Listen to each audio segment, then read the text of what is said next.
ওনাকে আমি প্রথমেই ধরছি, ধরার পরে বলছি আপনি কি গান বাজান? বলছি হ্যাঁ আমি গান বাজান।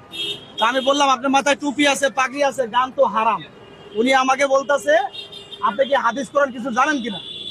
তো আমি আর বার্গেনিং করি নাই, আমি সামনে দাঁড়ায় আসছিলাম, দেখি ওনার কি কাজ করে, ওনার কি গানটা শোনায় আমাকে।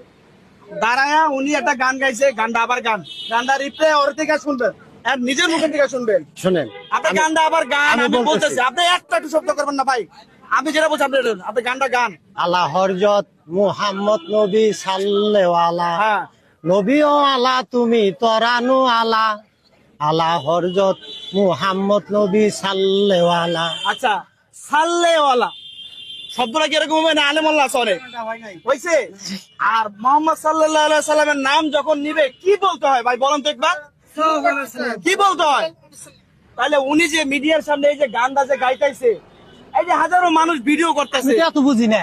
তাহলে না বুঝলে আপনি আমাকে কেন বললেন যে আমি হাদিস বুঝি কিনা? না, এটা আমার আপনি ভুল আমাকে হয়েছে। কেন আমি আপনার কাছে মাপ দর্শকের চাইলাম। কাছে আপনি- না না, আমি একটা মাপ মুসলিম চাইলাম। জাতির মাপ চাইবেন। হ্যাঁ, মাপ চাইলাম।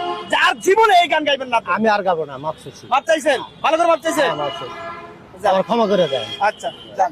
মিডিয়ার সামনে বললা দেন এটা করছি আমি অন্যায় না, বলছি আব্দুল্লাহ। আমার আপনি এখানে বলেন, আপনি এখানে বলেন, সবার কাছে বলছি। আপনি এখানে বলেন। হ্যাঁ, এই সমস্ত গান আমি এত বুঝি না, তো হাদিস কোরআন আমি গান গাই, আমি পেট চালাই। হ্যাঁ তাই না? অনেক ধরনের গান আছে হ্যাঁ। আপনি নবীরে নিয়ে গান গাইতে হইব এটা বুঝছেন?